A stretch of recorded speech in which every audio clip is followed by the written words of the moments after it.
Hi, I'm Mark with Arlington Hall Investment Advisor. So far, we have suggested your to-do list includes sell my business. Step 1, create a culture that rewards solid performance. Next, transition key employees to owners. Next, how to protect your firm and your client relationships during this internal succession planning. But what if you do not have key employees who are capable of or interested in taking over at the helm? Or you just don't want to transition to your employees? Then it's time to look at making an external transition plan.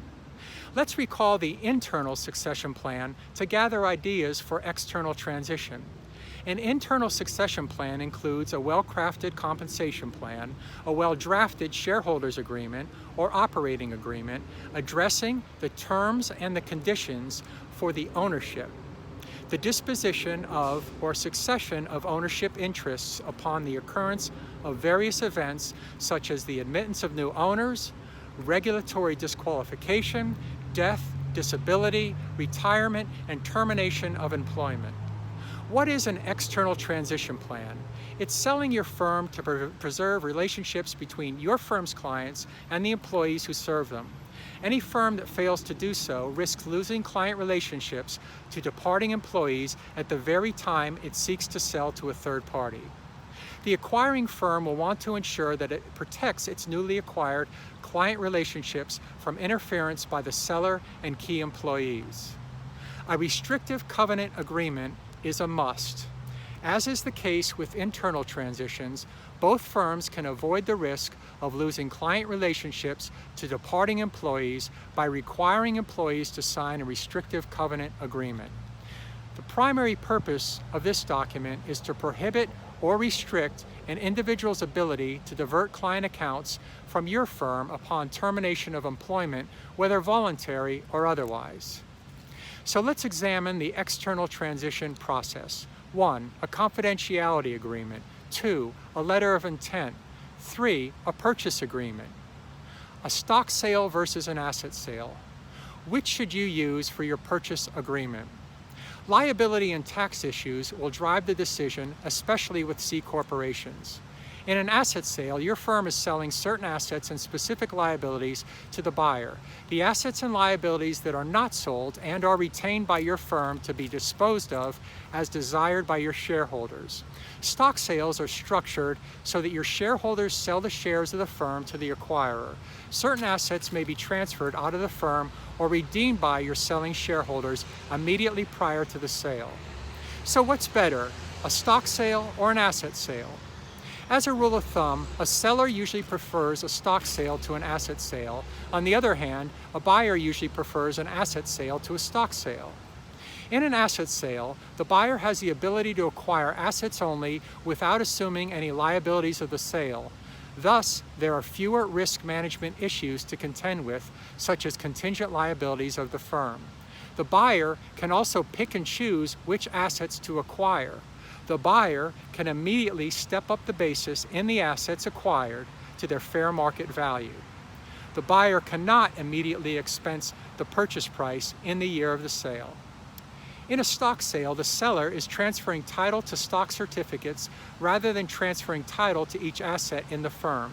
C corporation shareholders prefer stock sales because the taxable gain is taxed only once at the shareholder level and at capital gains rates. There is no difference in capital gains rates and ordinary rates for C corporations. In an asset sale, tax treatment depends on the allocation of the purchase price, which must be agreed to by both the buyer and the seller. The seller must make the allocation to determine the amount and the character of the gains or losses. The buyer is required to determine future allowable depreciation and amortization. Frequently, when a firm structures a sale as an asset sale, a large part of the negotiated purchase price is allocated to goodwill. Goodwill includes intangibles of businesses such as client lists, client accounts, and client relationships. Goodwill is taxed to the seller as a capital gain. The buyer benefits from a 15-year deduction of intangible goodwill. The consulting agreement, if one is entered into in connection with the sale, is taxed to the seller as ordinary income when payment is received.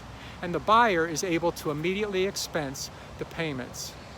The seller should try to limit the amount of the sale being allocated to the consulting agreement, as it will be subject to greater taxation. There are no tax advantages to allocating part of the sale price to a restrictive covenant agreement. The seller must treat the payment as ordinary income, and the buyer must amortize the payment over 15 years. If due diligence is important for internal succession planning, it is super important for external transition planning. There are no less than 10 ways your due diligence can help protect you. 1. Background checks.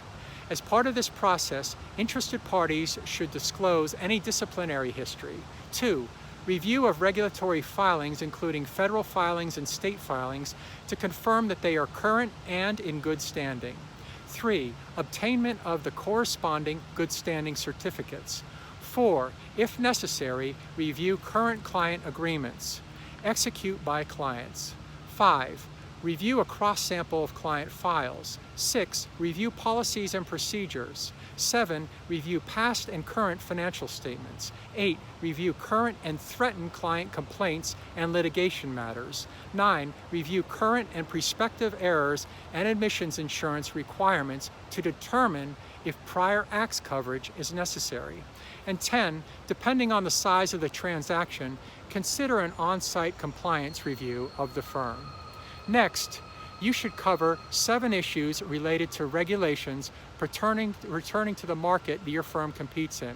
1. Amendment of the firm's filings as required, including A, for the acquirer or surviving entity, making sure that its written disclosure statement is amended to reflect the scope of the transaction. 2. If necessary, any filings, maintenance, or withdrawal of notice filings with each state or country requiring the firm to do so. 3. If necessary, any filings, maintenance, or withdrawal provisions for other matters. 4. Coordination and timing of announcement to employees and clients. 5. The obtainment of corresponding client approvals. 6. Client agreements. Assignment versus execution of new agreement. 7. Books and records retention. It's important to make sure that the selling and the acquiring firms protect their most important assets, their client relationships. If you have questions, consult your advisor or hire an advisor if you don't have one. Click Contact Us to chat. Click Learn More to receive more information to study your specific circumstances.